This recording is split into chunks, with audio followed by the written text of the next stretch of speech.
to call Netflix Natflix. Are you in a relationship with this person? It's my mother. Oh, okay. Sort of. Sort of. Mom, it's Netflix. What are you doing?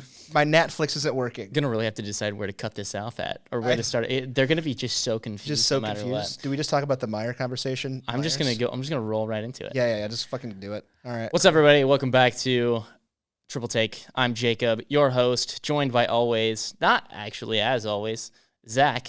Hey, what's going on, guys? Zach here. We're missing Lance this week, so catch him next week, hopefully. You can't tell, we're one short and in a new studio. New place. Yeah. Pretty cool. Yeah, let us know what you think in the comments, all three of you. We've got this lovely concrete wall behind us and some pictures that don't make any sense. Really nice. Stay tuned, though. We're going to replace those. The pictures next week will be different. Movie Anyways. posters. Yeah. Pretty amped about it. Yeah, what do you been watching? This last week, I watched a whole bunch of, a couple of things that were, let me rephrase that. This last week, I watched one thing that was terrible, which was Independence Day 2. Mm-hmm. The CGI was fantastic. All of it was great. And I think that bringing back some of the old characters, like you got the scientist back in there. What's his face? I'm blanking on his name right now. The Fly.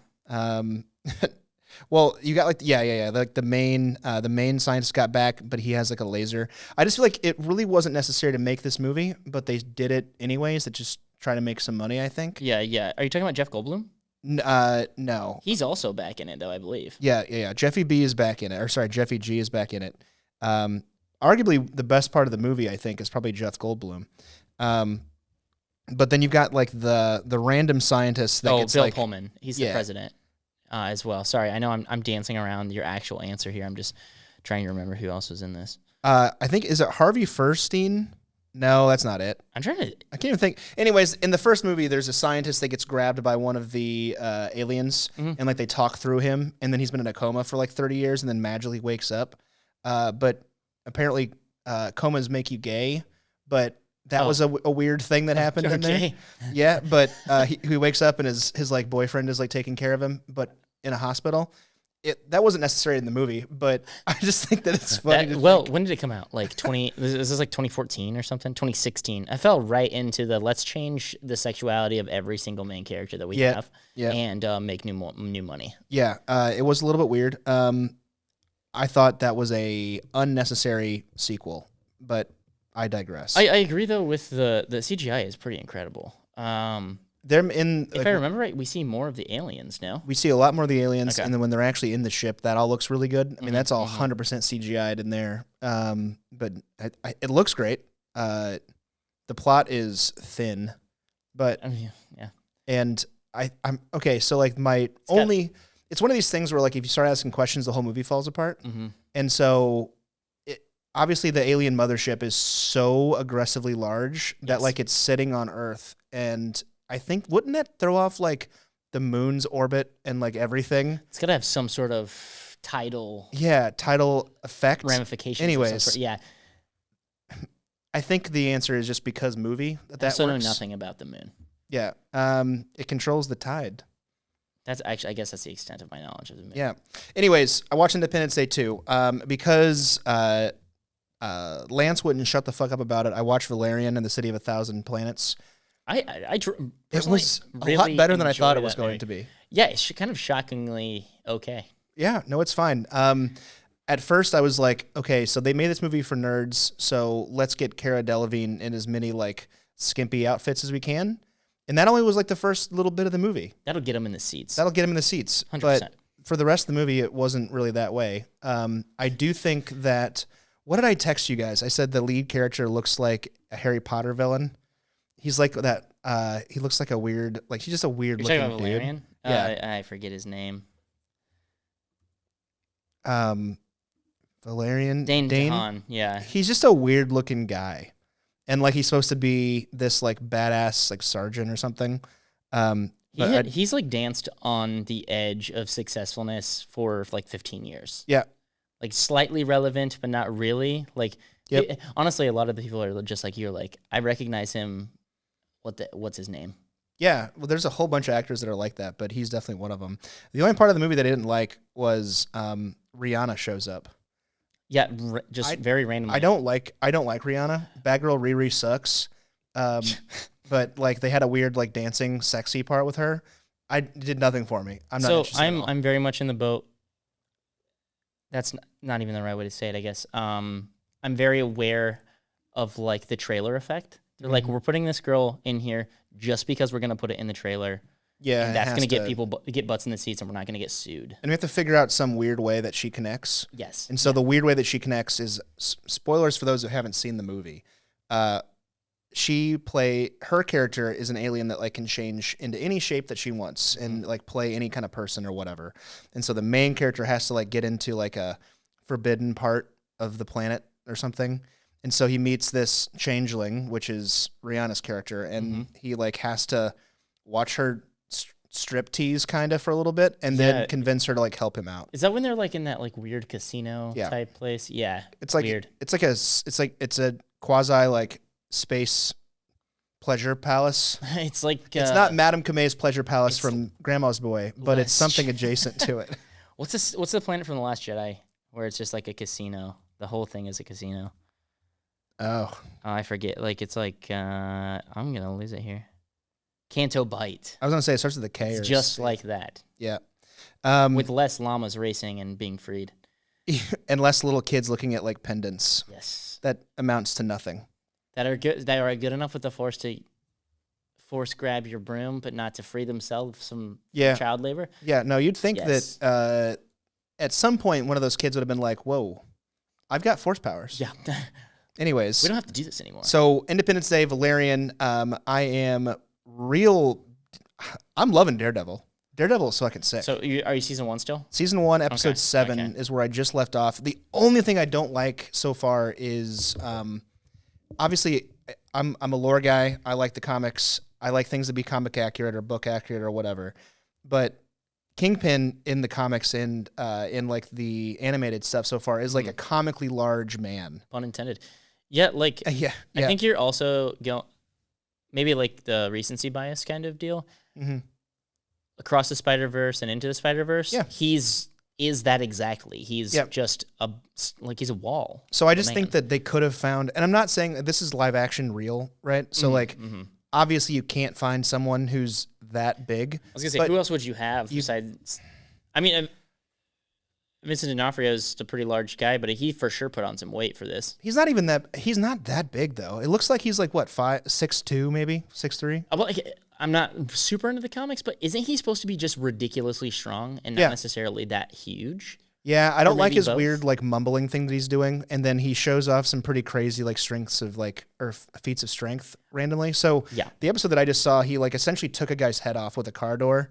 Oh yeah, he just beats it. Beats his head off like Tuco Salamanca style. And I was like, I gotta be honest, I don't believe this 6'2" dude could do that. Kind of took me out of it. That's a pretty disgusting although scene. I gotta be honest, if you're asking questions, you got a guy who's blind just kicking the shit out of bad guys. Yeah. So the physics issue that you have is that I think you're okay. I just think they could have got somebody bigger. There's like a world like they should have got heavyweight. Jack Reacher. Yeah, that I mean, well, Alan Richins something. Alan Richardson. Yeah, something like that. He's not fat enough, but he would be huge enough. He's like 6'8" or something. I think that no matter if they were to solve that specific problem, I think it would kind of look like Tim Allen in Santa Claus, like where his face is the same size, but he just is wearing a fat suit, and it kind of is Uncanny Valley-ish. If that makes sense.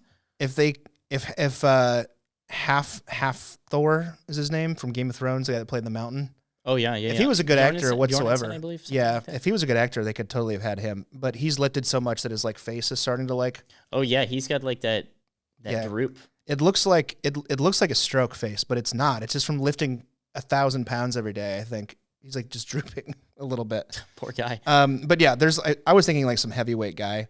But no, other than that, Daredevil's fantastic. And then I watched The Irishman. It took me a week to finish it, but I finished it. Nice. Well, we'll get into that specifically later. We'll talk about it a lot later. I watched Dune 2, so I went to Vegas this weekend for my bachelor party. Shocked that you're back. No, I thought you just get lost in the desert. I was gonna win a bunch of money and then never come back. But that didn't happen. I lost a bunch and did.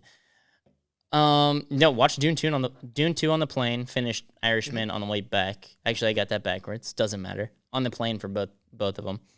Man, Dune 2. I forgot how many times I like shivered in that movie. I get the chills from so many. One of the speaking, like any of the dialogue, really. The dialogue is phenomenal because of I think how little there is. There's really not that much, and then everything else is just pure visuals.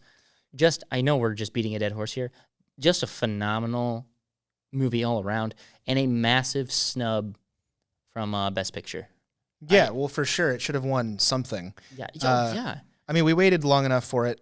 Timothée Chalamet. The score is just. I think that's where you get most of the chills. Oh, sure. It's just like that guttural screaming. No, Timothée Chalamet, he's a guy that I wouldn't expect to see in an action hero role, but he plays it really well. We talked about it last time. I don't love Zendaya. She's fine, but I don't get dick hard for Zendaya whenever her name's mentioned, and a lot of the internet does. I'm the same way. I don't really have a problem with her. She's fine. She was fine. I did Austin Butler, his character. Oh, Fade Routha is insane. He's great. So I picked up a lot more stuff I think this is the third or fourth time I've watched it at this point. A lot of his facial expressions in response to things that Paul is saying, just ever so slight subtleties that are just really elevates his character. It's really good.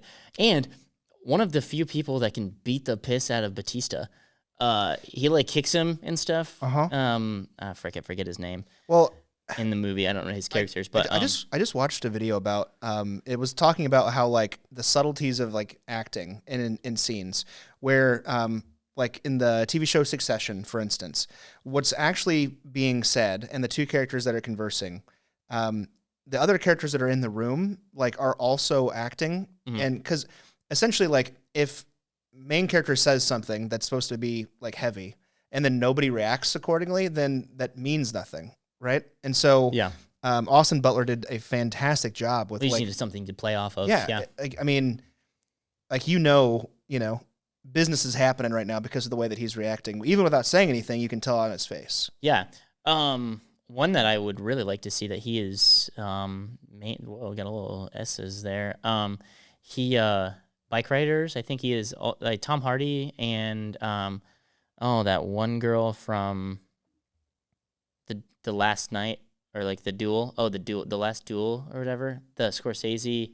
No, the Ridley Scott movie with your best buddy Matt Damon. Oh yeah, we'll probably haven't watched it then. Yeah, you're missing out. Actually, a decent film. He was in What's the Time in Hollywood too. Damon was? No. Austin Butler. Oh yeah, as one of the Tex Watson. Yeah, because he's the serial killer. Manson. He's one of the Manson people. Yeah. He comes in there and I think he gets a can of soup in the face, or is that the chick? I think it's the girl from Menorah. That's Mickey something. Yeah. Anyway, so that's what I watched. And I sprinkled in the new episode of Daredevil, but you haven't watched that, so I'm not going to spoil it for you. I thought it was one of the best. Actually, the last two episodes are one of the best of the entire series. I think, for me, a lot of people were going to really judge this one, the new season, really, really hard because of the first three were so well received. I've never been a big Daredevil guy. Does he have a healing factor or anything like that? I think they definitely forget to put the makeup on after sometimes. Yeah. Is that a thing? Because, okay. I've noticed just a couple times, specifically in the Netflix shows, he got beat up at 5 a.m. And he's back at work lawyering at 8:30. Yes, and he's totally fine with no cuts. Yeah. I was like, come on.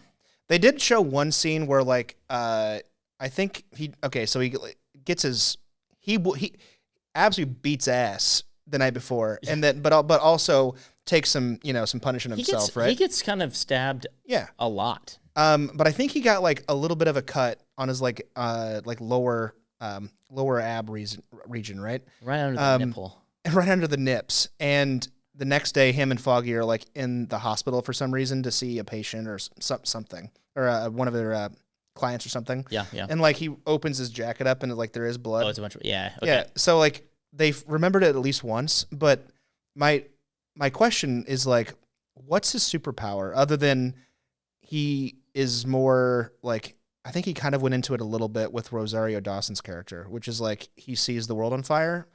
So like he can tell, like he can like taste copper in the air from blood, or like small changes in like air density. So like he knows when a punch is coming. Well, I think the cop out for him is like the healing ability thing is Rosario Dawson. They're just like, he needs to be able to heal somehow. Let's make his chick a nurse. Yeah. Throw a nurse in there. Yeah. Yeah. At nighttime, you need to come in and just fix him up. Yeah. Get his new big dog out there and beat people up. She got a wallop in with a bat in the episode I just watched. She got hit with a bat or hit someone with a bat? She was being beat up by a bat, and then obviously Daredevil comes in and saves the day. He's like holding him, and he's like, "You better fucking tell me who your boss is." And then she just wallops the shit out of this guy with the bat. Wait, so I don't mean to continue to go down. Your season 1, does he have the suit yet? No. He's still rocking the black over the head. The last thing that I just saw was he just spoke to Kingpin Fritz, or they keep calling him Fritz. It's Fritz or Franz or something. But it's Kingpin, right? That's who it is essentially. Fisk. That's it. He just his buddy. Oh no. He just spoke to Fisk on the phone for the first time, and was like in the basement of a building with Vladimir, and then Vladimir like took the gun and fought off the cops, and then Daredevil like just runs away. He definitely has a bunch of plot armor in the show 100%. because, fuck, I mean I don't know. There's a whole bunch of cops coming. So I take it he has the sticks now, right? Does he have those little baton things? Nope. Ah, okay. Dude, he's just beating ass with his fists. Oh man, you're in for a ride. I mean, I know a little bit about the character. I'm just saying my question was like, all right, how intense is these? Because he's during the day he's like getting help from Foggy to like cross the street and walking into walls and shit a little bit. But like during these fight scenes, he's just like running. And he knew the building was going to explode, and so he got behind a guy, and like it was a whole thing. You can't ask questions, I get it, but specifically with blind superheroes, you just got to let things kind of let it happen, let it ride. What was the blind superhero in The Boys for like 0.2 seconds before Homelander like clapped his ears and like made his brain bleed? Oh, I don't know. I thought you were talking about Translucence. No. Blind people can't see him. Superhero, The Boys. Blind Spot. Ironic. But yeah, Blind Spot, Asian dude. They were going to have him be like a new member of the Seven in the episode. Oh, yes. Okay. And then Homelander's like, don't you fucking tell me who. What a great show that is, too. But yeah, Homelander like just claps his ears. Yep. Yeah. Done. So, interesting things happened this week in movie and entertainment news. Did you see the, actually it happened earlier today. We're recording this on Thursday. So the Paul Thomas Anderson movie trailer that just came out with Leonardo DiCaprio as the lead. No. What's it called? It is called One Battle After Another. I said that kind of strange. One Battle After Another. One Batal? One Batal. One Batal after another. Apparently it is. Regina Hall is in it. I like her. And Benicio del Toro? Ooh, fantastic. Regina Hall always plays a nice, sassy lady. I like that. Regina Hall. Oh, yeah. Okay. Yeah, she's been in a whole bunch of random shit. And also, I think she was in, like, Scary Movie. She was always funny in that shit. Yeah, so what you can kind of see... Oh, Sean Penn's in it, too. What the hell? One Battle After Another is an upcoming American film written, directed, and produced by Paul Thomas Anderson. It stars Leonardo DiCaprio. It just gives nothing. What's it about? Give us a little 411. Honestly, it was a teaser, and I don't really have an answer for you. I know that it is an adapted screenplay from something.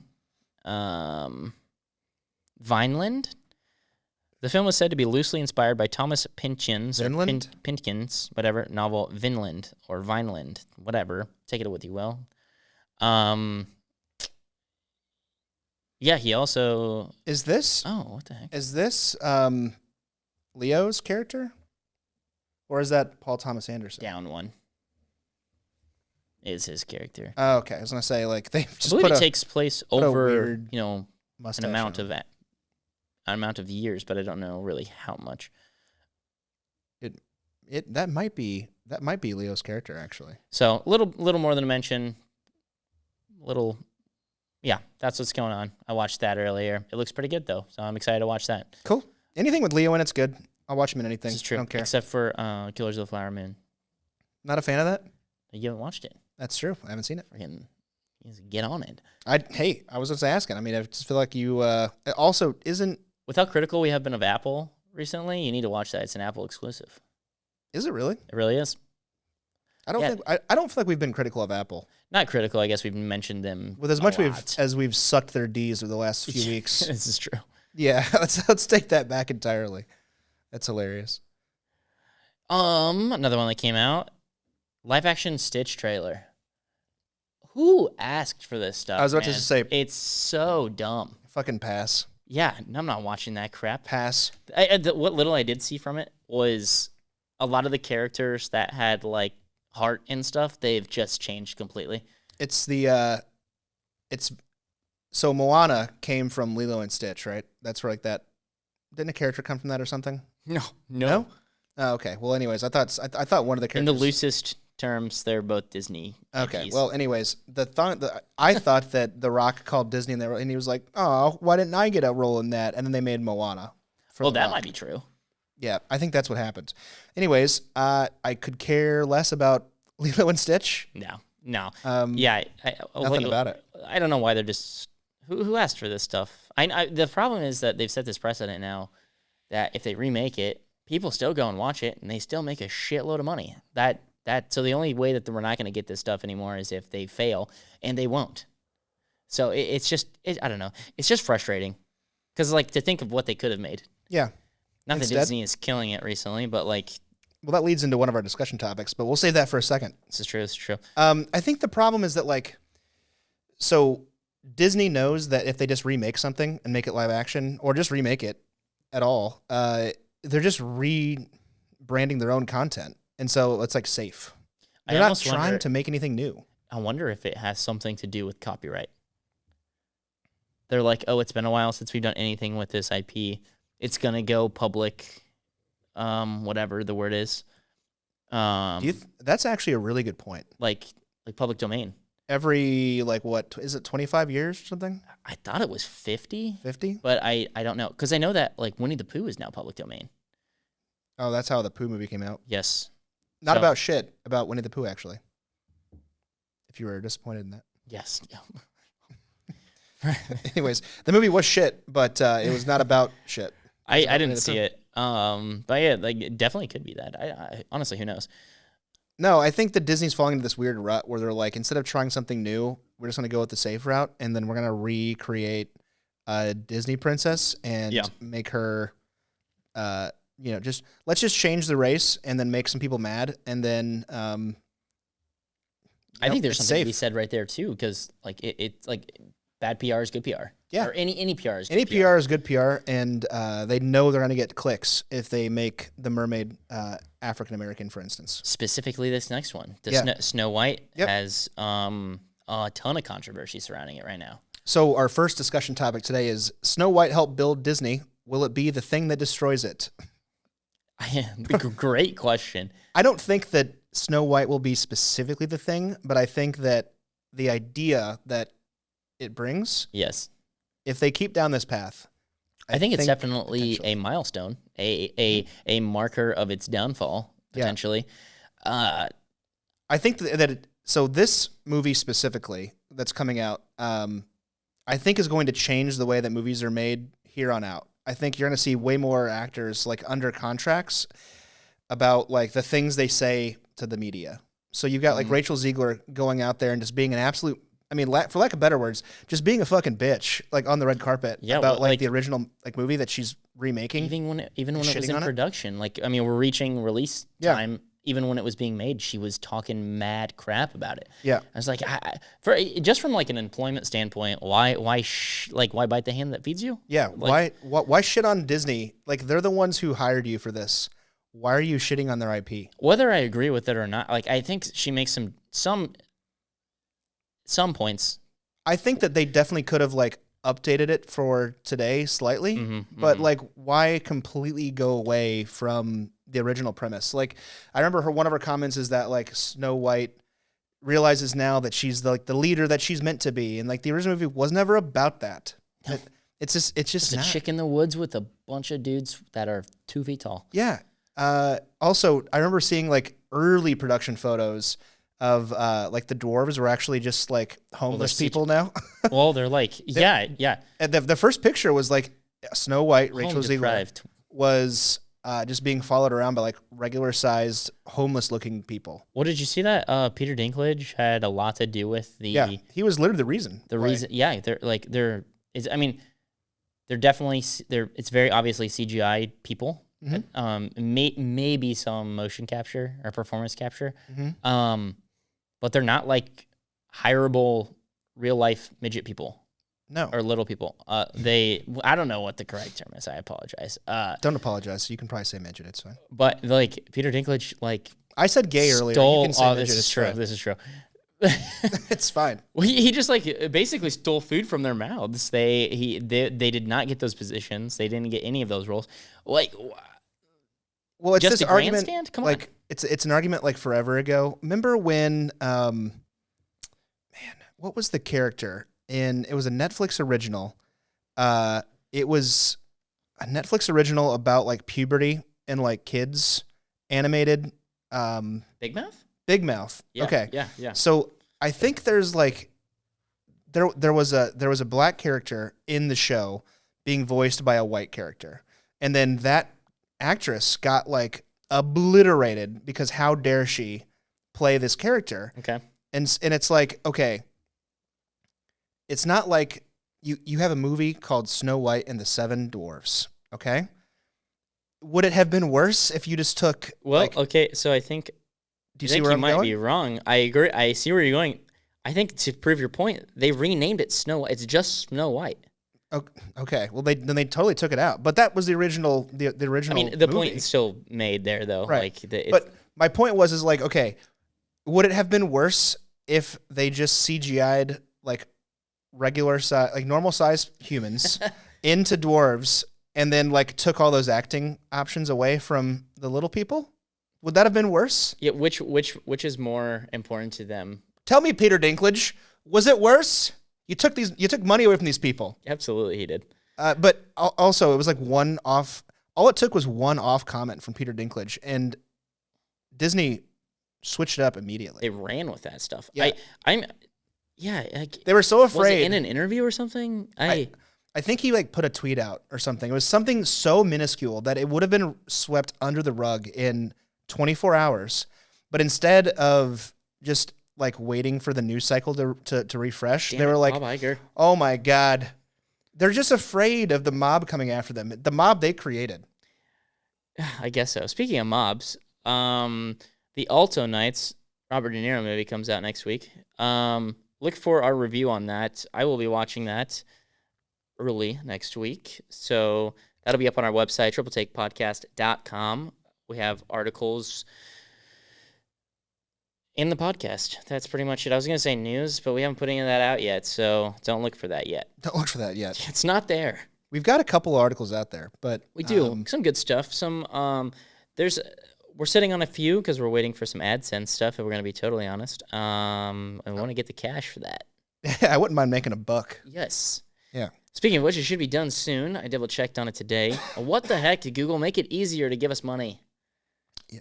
It just takes so long. Google. Anyways, so to answer the question, I think that it is a milestone. Yes. Like you're saying. Mm-hmm. I don't think this will be the thing that breaks the camel's back, but it's a strange, even the, I hate to keep drowning about this, but I did want to talk about this because drown. Like Rachel Zegler and Gal Gadot hate each other. Mm-hmm. You got one Rachel Zegler who is on one side, and you got one Gal Gadot on the other side, and they hate each other. I do think it's a really funny. I saw a tweet, so I can't take credit for this at all. It was like, so Gal Gadot plays the witch. Yeah. And the witch's whole MO is she's jealous that Snow White is so beautiful. Yeah. I mean, not to be very shallow and, objective, I think that Gal Gadot blows Rachel Zegler out of the water.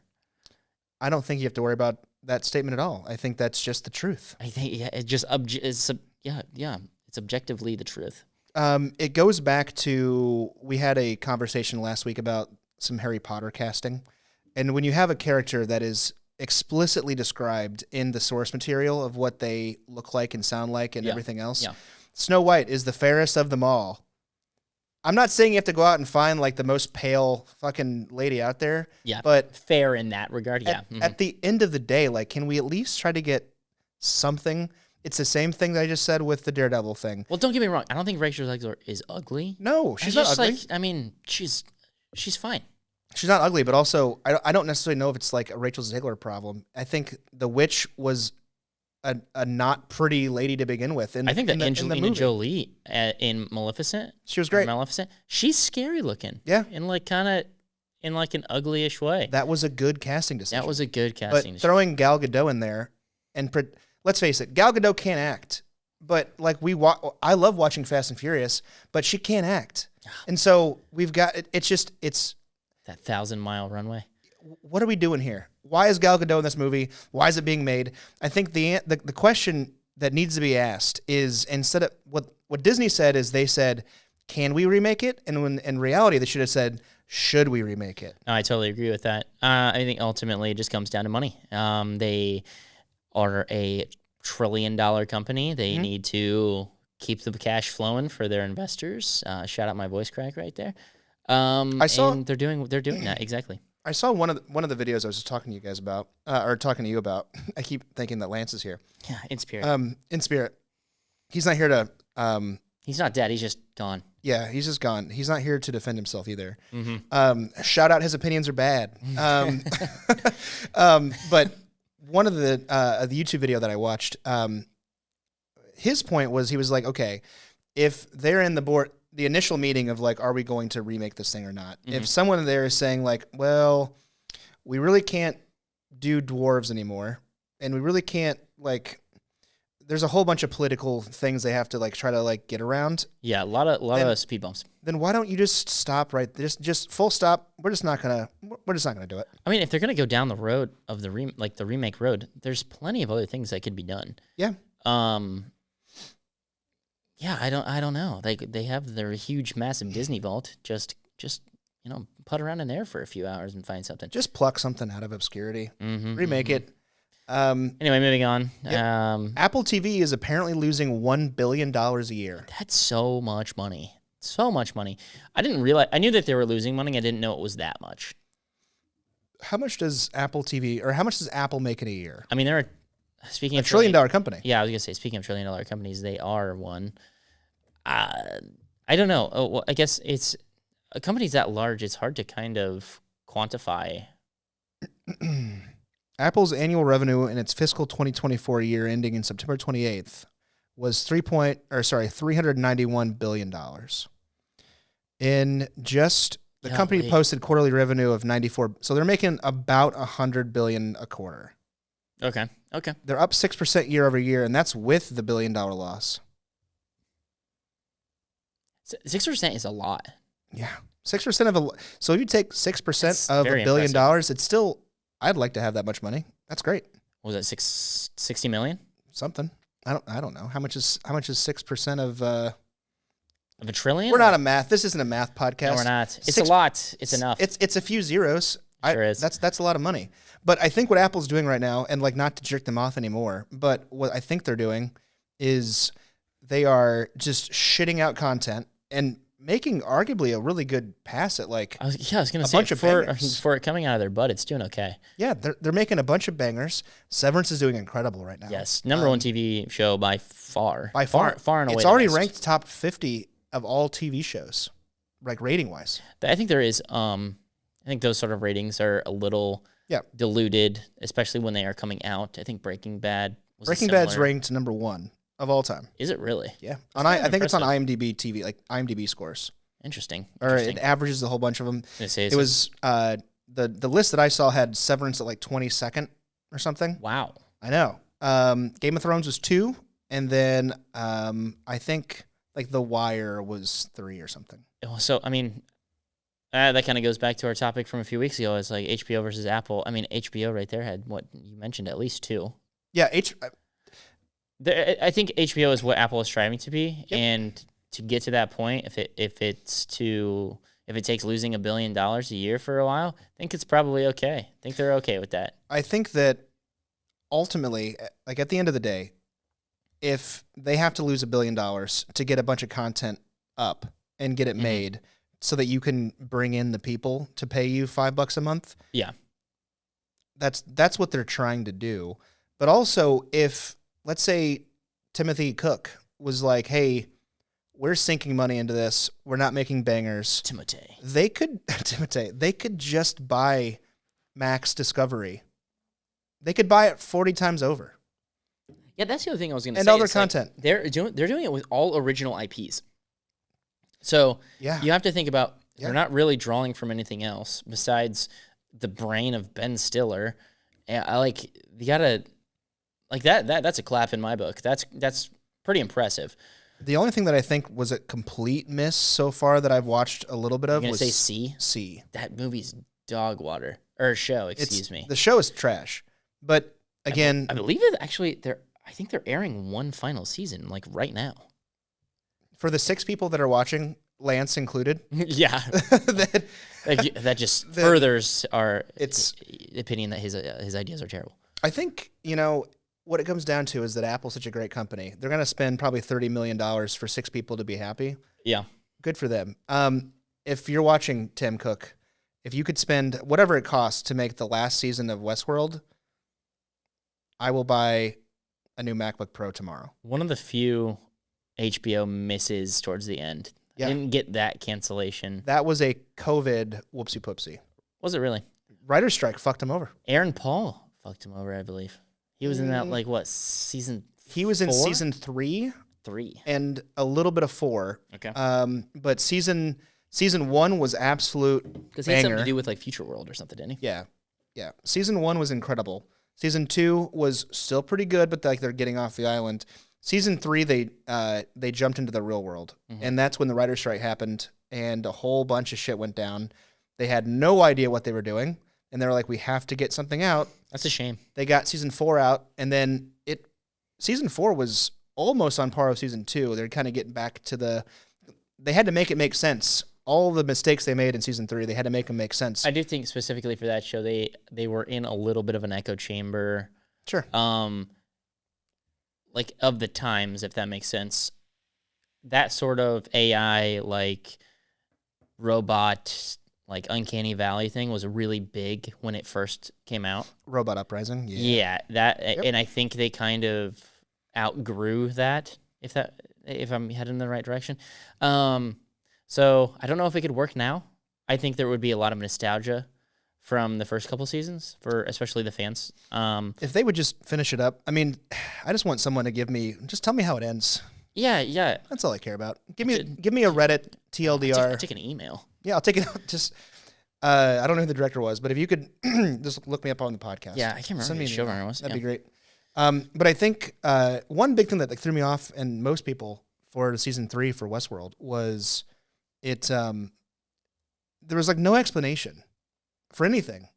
It just kind of dropped you off in this world that was way far in advance of us, and then didn't explain anything that was happening. It was just this is the future. Yeah, it kind of alluded to you getting an explanation, and then you never really got it. Yeah. It was we're going to get something, and then the season's over. Nope, season's over.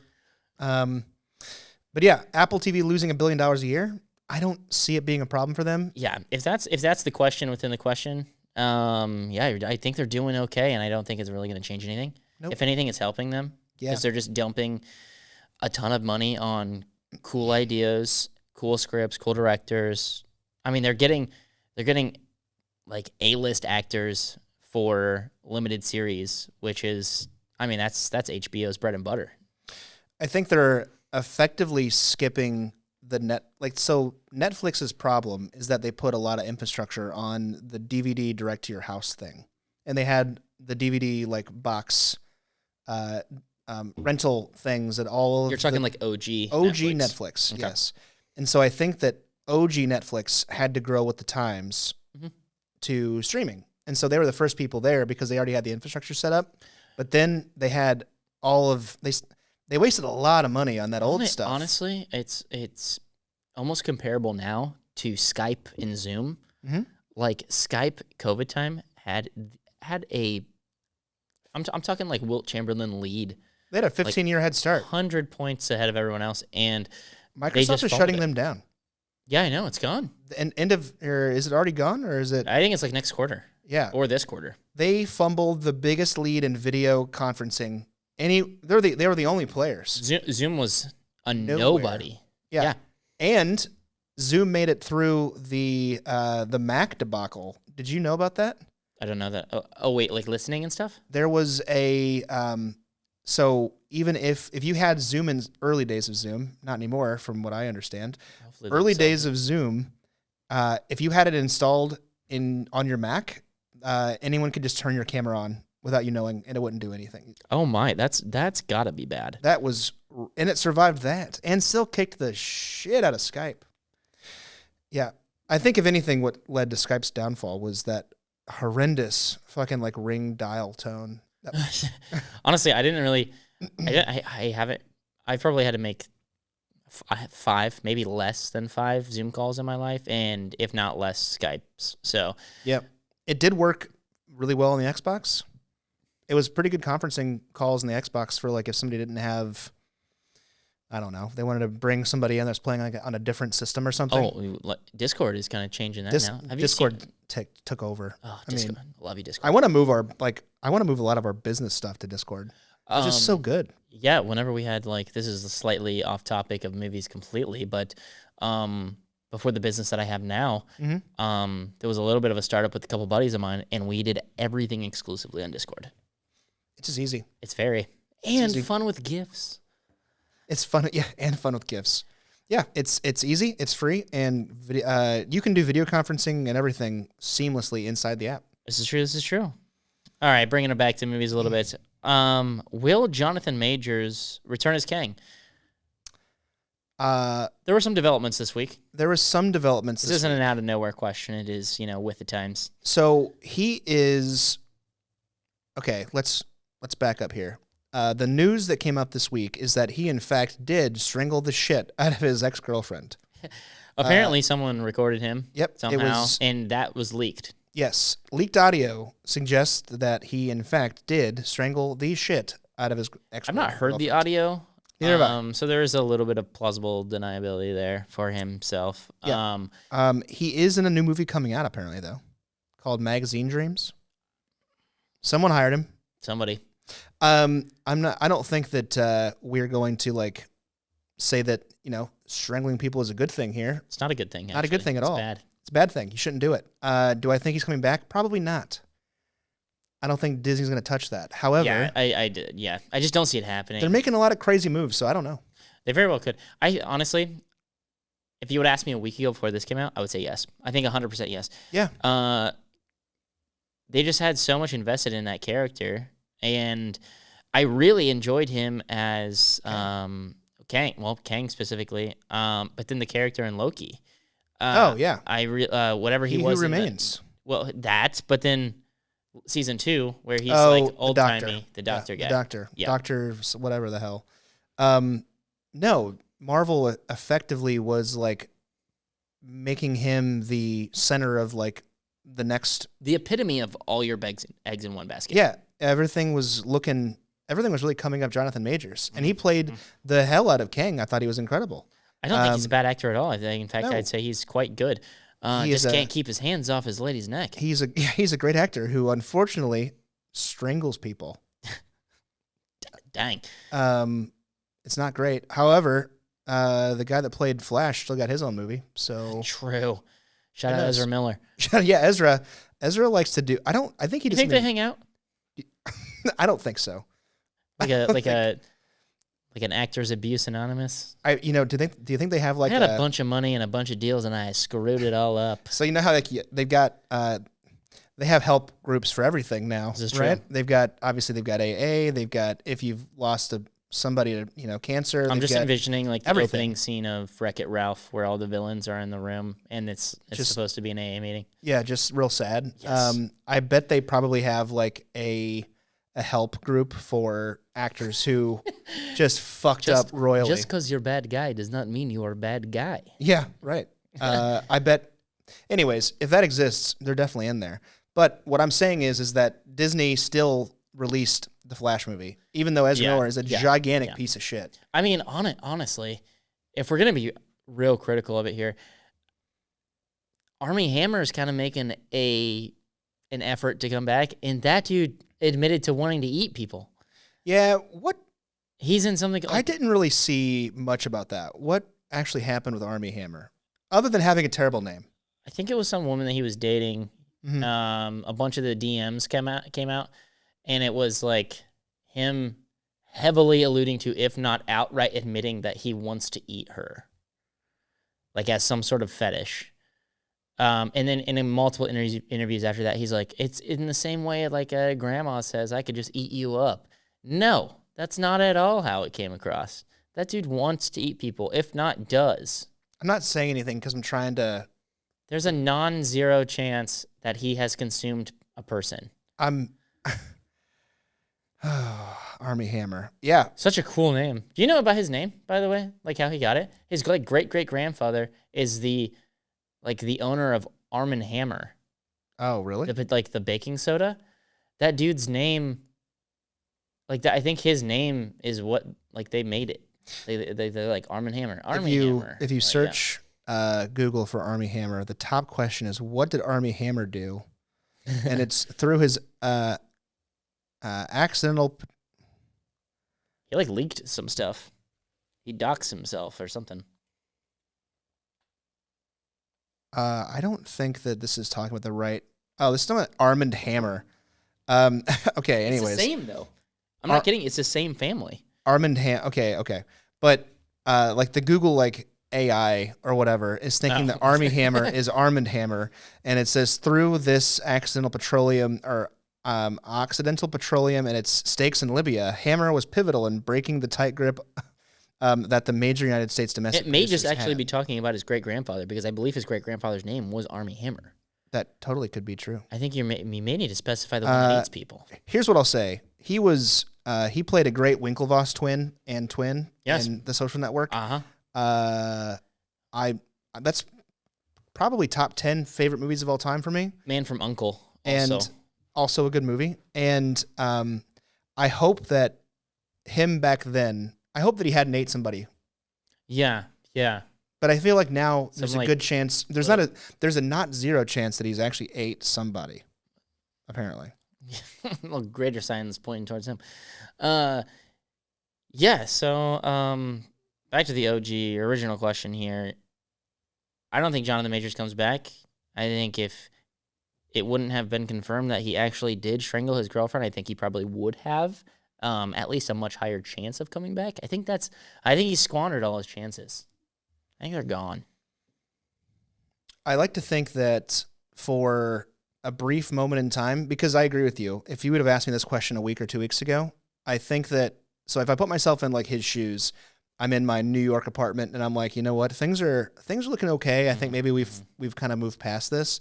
And then he like opens up Google and it's like, no. Yeah. I just want to know how that like was. Some chick was sitting on that shit, waiting for everyone to be like, maybe he's not a bad guy, and she's like, send. Hey, New York Post, I got something to airdrop you. I got some juicy goss. You want to hear about Jonathan Major just strangling the shit out of somebody? So we've reached the 50-minute mark, and I think we should get into our movie of the week. Oh yeah, okay, sure. Last week we all collectively, Lance included, decided on The Irishman. Mm-hmm. I don't really even know why. I think maybe Robert De Niro with the that mob movie coming out, but we decided to go with that. Oh yeah, it was something to do with like there's a mob movie coming out, and it makes it more... The Alto Knights. Yeah, it makes... The movie that we're talking about has to do with something that's like... It's a relevant... It's a relevant topic. Relevant adjacent. Sure. Yeah, so that's what we went with. I can start because I honestly I really... You go through what you like about it. Okay. And then I'll talk about what I thought about it. So I really, really enjoyed the movie. But I gotta say there's a lot of crap that you gotta ignore. Biggest thing for me, that was the brief rundown. Basically, Robert De Niro's character plays Frank Irish, I actually don't know what his last name is. Sheeran? Is it Sheeran? They call him Frank Irish, though, because he's Irish, and it's just a bunch of Italians, and I guess that's as far as their brain goes. Yeah, I think it's Sheeran. Sheeran, or something like that. I apologize for you Irish people. It's I don't think it's based on a real story. So I don't think so. It's kind of like a Forrest Gump type deal, where it's a real it kind of like swoops around real events. It weaves in real historical things like the Kennedy assassination. Yes. And then there's this guy they created that like maybe existed, maybe didn't. Who knows? But he was around. So back in the day, especially when the Italian mob was really doing this thing before like modern surveillance. Yeah. Which that was one of my biggest takeaways from this movie is like this crap would not happen now. They're just going around popping people in the streets and like before like CCTV cameras came out, I mean, they're not doing it like that anymore. I'll tell you, I feel like before DNA was a thing, before they knew what DNA was, detective would like show up on the scene, like a crime scene, and sergeant's like, "Detective, we found a pool of the killer's blood," and then the detective's like, "Gross, clean that up." What color is it? It's red. Dang. So the movie essentially follows a few different characters, Frank Irish being the main one, played by Robert De Niro. So it starts out, he is a truck driver for a meat company. He dabbles in theft. He steals sides of beef from this company that he works for. Yep. He ends up getting loosely tied to the Italian mob. This is in New York City and in New Jersey. Yeah, essentially the way it kind of comes about is a mob boss just randomly like helps him out on the side of the street. Yes. One day. Mob boss being... Joe Pesci. Russell Buffalino. Yes. Yeah. Russ, as he's referred to. And by the way, love that last name. Buffalino? Yes. Played by Joe Pesci. Joe Pesci, for me, was the best part of the movie. Phenomenal part of the movie, honestly. I don't know if he's the best thing for me. My favorite, specifically, is Ray Romano. Shout out, everybody loves Raymond, who, in this movie, is Russ Buffalino's cousin and his lawyer. So great lawyer. Frank ends up getting busted with stealing these sides of beef. Buffalino, the lawyer, helps him out. Then he really gets tied in. He ends up becoming a house painter, and for those that don't know, house painter means essentially a duty sent to go murder somebody. Yeah, so if you shoot, apparently, and I don't know this to be true, but apparently if you shoot someone in the face, blood spatter, paints the wall. It does. That's the mob's way of saying you paint houses. Yes. I didn't know that. Oh, that was not a... Oh, I thought you were riffing there. That's why. That's why they say it. I didn't realize that. What? That makes a lot of sense. I had no idea.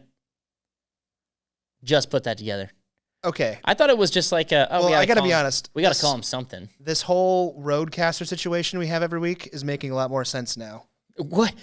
We're rolling perfect now. Everyone, this is the best audio we've had, and our biggest problem is gone for the week. Every week it gets better. But yeah, the reason they call them the mob would hire a house painter, the mafia, if they want somebody killed, because when you shoot them, blood spatters on the walls, and so you're painting the walls with the blood. Yes. So anyway, and around I thought that was a given. I had no idea. Did you know this before the movie? No, I put it together because it kept showing the blood on the wall after he would kill somebody. So this is still speculation. You could totally be wrong. I did. I don't think you are, but I'm 100% right. Okay. If I'm wrong, tell me. The one thing that I don't know why they call it is, I think when he's he's talking to Big Boss at some point. I think Angelo. Angelo Bruno is like the big mod. Yeah. He's like the big Don, right? So like there's Angelo, Russ, and then way at the bottom there's Frank. There's Frank. Yeah. And the movie essentially just like works his way up, the line to becoming kind of like a made man essentially. Yes. But there's one part in the movie where Frank says, "I paint houses and I do like," what is he? He says he does something else. Delivers. No, I do a slight like laying. I have to look it up. I'll have to look it up. Oh, is it like trash? It's another like construction term that I would assume just means like he breaks bones. Okay. Well, while you're looking that up, I'll continue the little minor breakdown here. So yeah, like Zach said, he kind of follows his rise throughout the mafia. He slowly works his way up the ladder, doing various things. He serves. No, that's not right. He doesn't serve any time mid-movie. He ends up getting off with Buffalino. He says, in the book, I heard you paint houses, and then Frank Sheeran says, I paint houses and I did my own carpentry, meaning disposed of bodies. Interesting. Those are both union jobs, by the way. The more you know. Well, it actually, so the union ties, and you'll get there eventually, probably. Yeah, the union and the Teamsters are a massive part of this movie. It's a big part of the movie. It's all about unions, and that's really the way that he gets, Ray Romano's character, Bill Buffalino, gets him off of trial initially because you don't really fuck with the unions in New York, for sure. The Teamsters, it's a big part of it. So it's like, if you're going to accuse a guy that's been working for you for 12 years and never did anything wrong, you better not fucking accuse him of something without evidence. This is true. The other thing that I didn't really, kind of a slight realization, I had no idea that I've always heard the term Teamsters before. Mm-hmm. I knew it was a union. I had no idea that it was a trucking union. Yeah. So that's actually how Frank, there's a lot of loose kind of happenstances and connections, coincidental things that happen to kind of throw Frank in the midst of this. It's all, the movie kind of all happens like on happenstance, right? Where like this and this happens, and because of that, he kind of just brushes shoulders with somebody. But yeah, the Teamsters, it's the nation's largest trucking union, and Frank drove a truck for the Teamsters. Yes. What was in the union, but drove it for a meat company, and then decides to steal some meat and give it to a guy that likes steaks. I think Bob Skinny Razor, is that his name? Yeah, and he actually is also part of the mafia, and I think he's actually who introduces him to Russ, who Russ actually met Frank also, again, by happenstance, at a gas station where his truck was broken down, and helped him fix his truck to get it back to the city and get it fixed the next day and whatever. There's a lot of roundabout ways that things happen, but the biggest one that we haven't really mentioned yet is the kind of the arrival / insertion of Al Pacino, who plays the infamous/famous Jimmy Hoffa. Yeah. No, Jimmy Hoffa. So I think he was like the most famous Teamster president, I believe. Yeah, Teamster president of all time, right? Played by Al Pacino, does a phenomenal job playing Jimmy Hoffa. Yes. Doesn't really look like him at all. No, I think they kind of... I don't know if they were like going for that. I don't think so. A lot of these characters were actually real.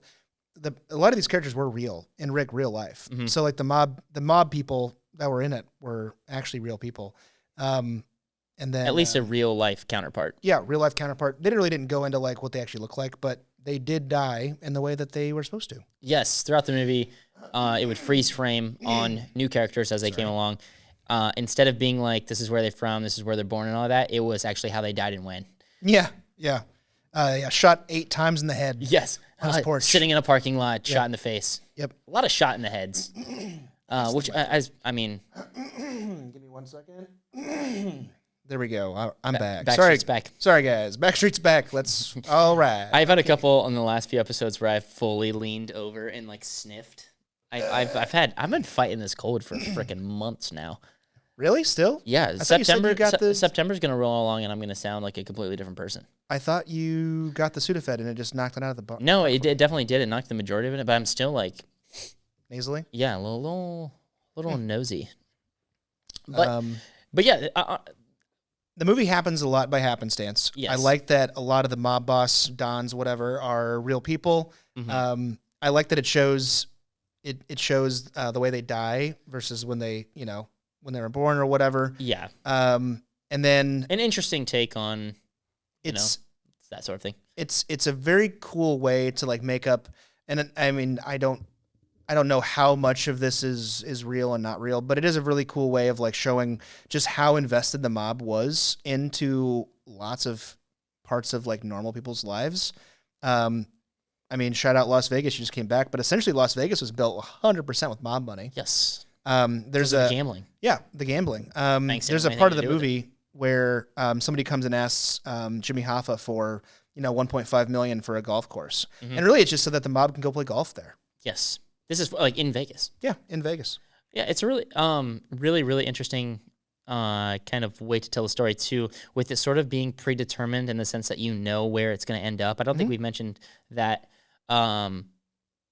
Frank narrates the entire movie from the perspective of him in a nursing home and old and decrepit in a wheelchair. So he's like being interviewed by somebody. The movie starts out with old fucking Robert De Niro, a.k.a. Frank Sheeran, sitting in a nursing home, just decrepit in a wheelchair.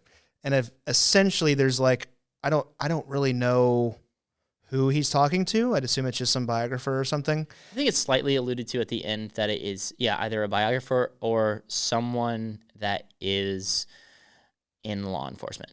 Yeah, I think it's a biographer, and I think that plays into the very last scene, spoiler alert, of like, all right, I'm absolved of my sins. I've told everybody everything. Yes, there is an obvious amount of weight that he is holding throughout the film, and it definitely grows, especially one of the biggest themes in the movie is the relationship with Frank and his daughter, Peggy. Yeah.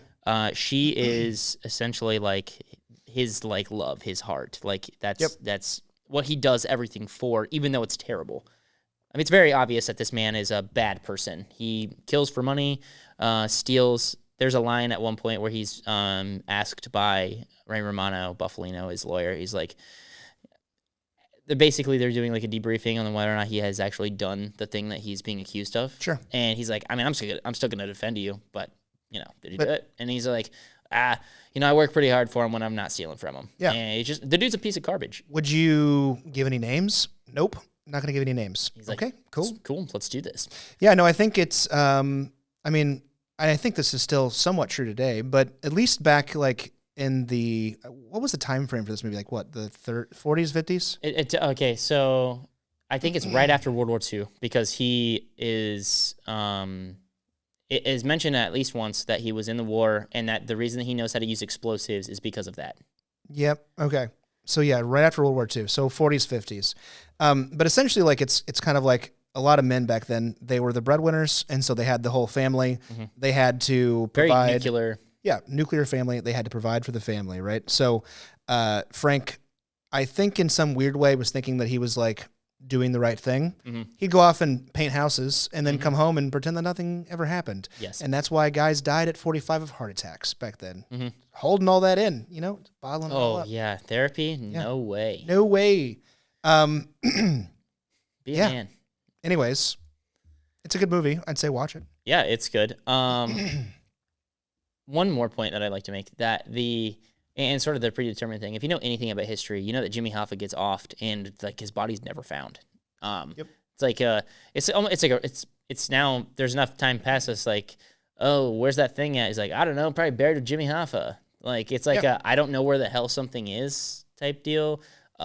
We know he's murdered, but we don't know how. Yes, and this gives a reason as to what happened. Yes, Frank develops a really close relationship, even closer than with Russ, with Jimmy.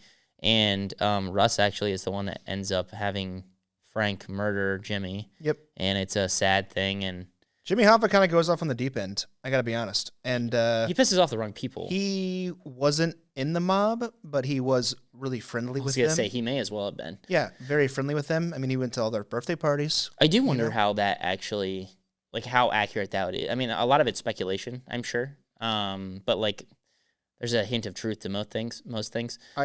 I think that probably back then, if you were wealthy enough or a person of power, you probably brushed shoulders with the mob at some point. Yeah. Because there was really no way to escape it. There's too much money there. Yeah, you pay your dues. But I did like one line that Russ, Joe Pesci's character says, is that, if the mob can whack a president, they can probably whack a president of a union. Yes. So, meaning JFK fucked with the mob. Yes. And that's what happened. Yeah.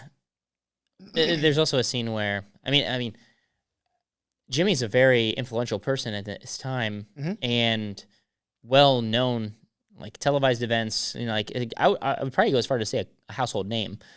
Yeah, everyone knew Jimmy Hoffa. Yeah, kind of back to his daughter Peggy. Peggy was really, really close, even closer than Peggy was with her dad, which was not that close. No. Jimmy treated her really well and like took a special interest in her. Like they're like watching on TV, like they can't find Jimmy. It's been 3 days since he's been last seen. Yep. And she's really ahead of the curve on pretty much everything that's happening throughout the movie. She for sure knows that Frank kills people, and she in that moment for sure knows that Frank, at least at minimum, knows what happened to him. Had something to do with it or knows what happened. Mm-hmm. Earlier in the movie, like she comes home and or he comes home and his wife's like, so-and-so, put his hands on your daughter. And he runs off and beats the piss out of that guy. Like, might as well have killed him on the street. I think in broad daylight. It was her boss. She worked at a little grocery store. Oh, yeah. And so I think from then she was like, okay, Dad does bad things to people. Yes. And the next time somebody died and it was on the news, he like just came home and she was like, kind of looked at him all weird. Yeah. And he was like, the movie. She knows. The movie is violently a Scorsese film. Like it's even down to the cinematography. Obviously, I mean, filmmakers have their certain marks, their fingerprints, if you will. I love the static shots. Like there's a scene where they blow up a bunch of taxis at the dock, and it's just like it's almost like it started too soon. It's like it's too early in the clip or in that cut. And it's just like, what are we looking at here? Just a bunch of taxis, and then it explodes. A little bit too far, and then bang, just all of them explode. That actually might be my favorite scene. The cinematography was fantastic in the movie. Mm-hmm, mm-hmm. I believe if I remember correctly, I think it might have been shot on film. No shit. I believe so. I'm totally pulling that out of my butt, but I felt feel like I heard that somewhere. It felt very much like a last hurrah kind of thing for a lot of these actors, because they're a lot of the Scorsese dudes, for sure. They're all buds. They've all been in movies. Pacino. I mean, like even there's some of the little ones too. Like just if you're even moderately, if you're slightly Italian, you're probably in this movie. But I just think that like some of these guys were old-ish in like Casino. Mm-hmm. And so now it's like a last hurrah, and it definitely shows in the movie itself. So a couple things that I had, and I think we have a lot of the same gripes. So here's the thing: is that we took notes during the movie because we're fucking nerds, but a lot of our notes are the same, and we really haven't discussed them too much. No. But I got big Goodfellas vibes from the movie because of the voiceover. Mm. I like Goodfellas better for their use of voiceover. Yeah. Because I feel like in The Irishman, what's happening is, so Frank is narrating. De Niro's character is narrating It's this. more of a commentary than it is like a narration. Yeah, and so he's kind of like telling you about what happened after it happened. Mm. Versus in Goodfellas, I feel like it sets up the scene rather than telling you about what's happening after it. Yeah. So I just like that a little bit better. And so it's like, all right, you hear what's his nuts talking a little bit about, this is the guy that we're going to go whack. Here's what is happening. And then you see it. And it's I kind of like that.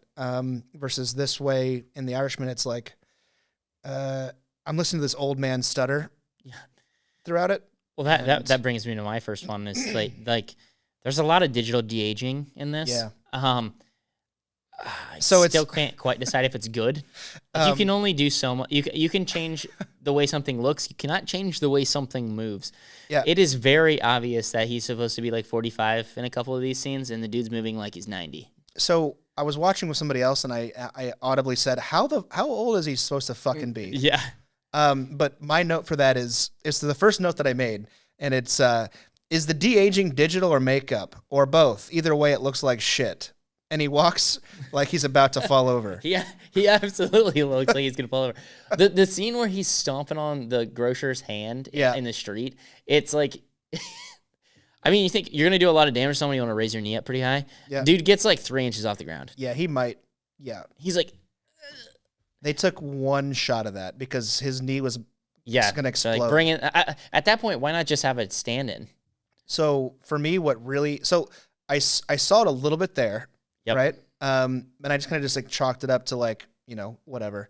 The scene that really threw me off was at one point Frank is hired by somebody who's not the mob to go blow up a laundromat. Yes. Okay. And then the mob finds out and they're like, hey, what you doing in Delaware? And they send a guy to like go stop him from doing what he's going to do because it turns out that the mob owns part of that laundromat. Okay. Yep. And then the mob sends him Frank after the guy that hired him. And he like he has this weird. Yes, I know what you're talking about because he's going around the corner. He's like, Frank, did you do the job? And then you just pops him. So he's got this weird way that he walks with a jacket that's a little bit too small, like leather jacket. And he's real stiff. And then he pops the gun out, fires twice in the head. Clearly the gun isn't shooting, but he does this with it. Yeah. And then it looks like the camera cuts a little bit in that part of where like it doesn't look right. Something is weird. Something's off. So there's like a jump cut somewhere in there. And then he like just kind of fucks off. Well, it's the way he's hunched too, because it's like like his back is like he's. I mean, and nothing to say just about old man movements. De Niro is a great actor, and he's had a lot of great films. But you can make him look 45. But if you're going to use the body movements of him, they are not going to be 45-year-old body movements. I'm sorry. He's no spring chicken, and it's obvious that he is not. A couple of my notes, I just wrote Goodfellas voiceover is better. I think the movie started out a little bit slow, but that's just because you start off in a nursing home, and it's like... It's an intentional thing, I believe. Yeah, I was like, I hope this is going somewhere. The funniest thing I wrote was, this movie is Wild Hogs for Italians. So you had, like, I don't know, what was it, 2011 or 2012 or something? You had, like... The last ride, literally Wild Hogs, like the last ride for all these like old comedians, essentially. I think Wild Hogs is like 2007. Yeah, it's 2007. Yeah, and so this movie was like a last hurrah for all these old mobster Italian playing motherfuckers. And I was just like, this is Wild Hogs for Italians. This is great. All right, cool. There's one scene where clearly I would assume that the CGI guys watched this. A whole bunch of people watched this scene and nobody caught it, but they've CGI'd his face so much in this one scene in like the kitchen. His eyes are brown. They look like animal eyes. Okay. It's so bad. We talked about that a little bit beforehand. I should have looked that up again because I don't know. I know the scene that you're talking about. I don't think I noticed it. It looks like a guy that is so malnourished or like so he needs water so bad that his eyes are now brown because like he's so dehydrated. Looks terrible. That threw me off. I do feel like I don't know if it was an acting choice or if it's just because De Niro's getting, up there in age, but he just stutters a lot. When he's asking a question that he doesn't want to say the answer to, he kind of just like he kind of stutters around a lot. Yeah, so I think it was an acting decision. But I think it's just eerily similar to how an old person talks. Like it's hard to differentiate. Because you can't play dementia patient and then still remember everything that happened. Yeah, so, yeah. You know what I mean? I think that might have been an intentional like I don't remember. I can't tell you about it. I guess I'm gonna go to jail. My note was confused. De Niro just stutters a lot and jitters his hands around. The movie could have been sub 3 hours if they cut that out. And a 7 out of 10 if it was half hour. Yeah, I felt like there was an anticlimactic ending a little bit. I still think it's worth a watch. The ending was kind of anticlimactic. Essentially, the camera just shuts off. Yeah. But Joe Pesci was great. I gave the movie a 6 out of 10 or 7 out of 10 if it was less than 3 hours. I ish agree. I'm not sure. I said from the beginning I really liked it. I still really like it. Couple of my notes. I think that I would have liked it more if I actually if I wasn't watching this for something. Like if I was if I found just a leisure watch and I was like, okay, I want to sit down and watch this thing, but I felt like it's a lot of movie to get through and I have to do it. It is. Yeah. I don't know if we mentioned it. It is 3 hours and like 15 minutes long. It's 3:28. 3:28. Yeah. Man, golly. It's long. A couple of mine, pretty generic, basic things. The cast is great. We mentioned that already. It's just phenomenal. How old are they supposed to be? Like, there's multiple times where I'm like, just very confusing. They don't really ever expressly say, like, for instance, how old, like Jimmy Hoffa is because it makes it seem like Frank is like a 20-year-old kid, kind of sometimes. Well, Pesci calls him a kid a lot. Yeah, and they're the same age. They like, well, okay, so it looks like they're the same age. They look at that when they first meet. They look very similar in age. Yep. Then whenever when they're like at this, he goes to the restaurant and they're eating, and it is like, oh, that Pesci's much older here. By the way, everything in this movie happens over food. They're like violently Italian. At one point, Pesci's talking about, like, Russ is talking about going to kill Hoffa, and he's making a salad. Yeah. And he's just like, yeah, we got some great olive oil. By the way, I'm going to need you to kill this guy. The most, apparently it is a very Italian thing. I didn't know, but you like dip your bread in wine? Yeah, so I didn't know that was a thing. Spoiler, they all end up in prison for the Hoffa thing, but not for the Hoffa thing. So Hoffa goes missing. They know it's the mafia. The feds know it's the mafia. They can't outright prove it because they are pretty good at hiding what they've done. They end up incinerating him, and they wrap him up in linoleum. So they're like, we know you did it. We're just going to stick anything to you. And they a racketeering thing, or gambling or something. Like, they get him for something. They get him all for something. Essentially, just mob stuff.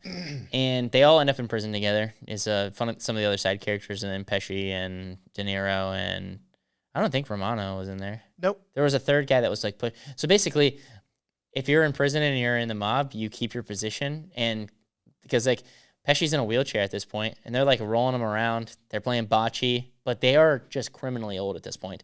Fat Tony Salerno. Yep. Played by Dominic Lombardozzi. There's Provo. There's Pro, and like all those guys. They think they all end up together. Weirdly enough, that guy Dominic was in Entourage. Also played a guy named Dom. Yes, because he, that is him. He has a ton of old makeup on. He's just old. He just plays old. He's older now.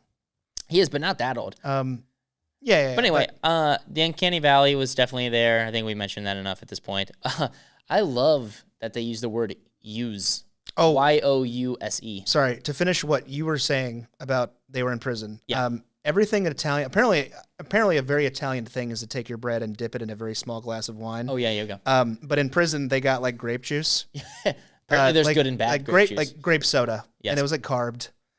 Anyways, continue, sorry. And they do that. They just dip it and Yep, this is shit. Yep.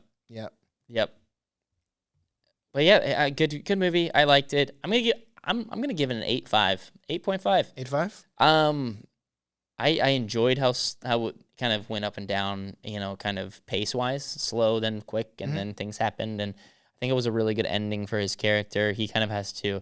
It's an ultimate you have to live with your decisions kind of thing, and he doesn't really take that well. No. He kind of is a whiner. He whines a little bit about it, but like even his own daughter was like, Peggy, his daughter, stops talking to him. His other daughter was like, well, what do you expect? Yeah, you were, we knew that if we said anything to you, you were going to do horrible things. Yes.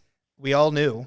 Yes. And you continue to do horrible things to people. But also I think if you get that, I mean, I'm not in the mob, but I think that if you just stop, you die probably. They get mad. They don't like that. Yeah, they don't like that shit. So like once you start, you kind of have to keep going. Yes, once you're in, you're in. Yeah. But yeah, overall, really good movie. I recommend watching it. I think you could probably talk me into a 7 or an 8 out of 10 versus a 6 or a 7. I think I was mostly just disappointed with the ending myself. I just kind of felt like it just kind of shut off. Yeah. But I think that was clearly intentional because they're out of movie. There's nothing else cool to happen. I think it was sort of a commentary on. There's nothing left for him.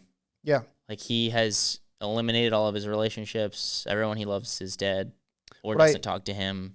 I like that it didn't I don't feel like there was an agenda or it wasn't like talking about like world peace. It was refreshing in that regard. It was just a movie about some Italian dudes whacking people. Yeah. And that's it. I had a good time watching it. It was a good fun. I think it was fun and good. Yeah. All right. Well, that's all I've got for today. Without we're missing Lance, so we're not going to do the movie guessing because he really brings the heart of that. That's really what that's really what he's bringing. Yep. That and the hair. Yes. Yeah. He got a haircut, got a beard trim. Next week, really looking forward to talking about Severance final episode that airs tonight. Yep. Having a little watch party. Set some good ground rules for speaking during that. Anyone talks? That. If anyone talks, it gets paused immediately, and you are asked to leave nicely. The dog is sicked on you. I guess we never talked about Severance at all today. That's okay. I'm so pumped for it. We don't have to go much into it, but I am so very excited. Is there anything that you hope gets answered tonight? I think that Miss Wong needs a little bit more of an explanation on what she is. Okay. I specifically now that they've mentioned the Winter-type Fellowship again. It's like they dropped the little hints on it the week before with the Cobell I have an answer episode. to this, or I think I have an answer to this. Save it. Okay. I hope we get more of her. I hope that we get. Here's what I think will happen. Okay. I think that Mark is going to get a glimpse of his woman. Mm-hmm. It's either any Mark or Audi Mark gets a glimpse of his woman. I think Audi Mark is going to get a glimpse of his woman. Gotcha. Okay. One of two things is going to happen, I think. They're going to dangle her in front of him to get him to finish working. Mm-hmm. Well, we know that without knowing, because I don't think any Mark knows anything about the connection between wife and the project he's working on, Cold Harbor. Any? Oh, any? No, any so doesn't. I think they're going to dangle her in front of him to try to get him to become any Mark and finish the project, hurting her in some manner. So, or two, shit's going to hit the fan, lots of stuff is going to happen, and they're going to go scorched earth and get rid of a couple main characters. A weird thing that I know that, so if you look at the ratings for Australia, this is rated a 5 out of 6 for violence. So we're probably going to see a bunch of blood.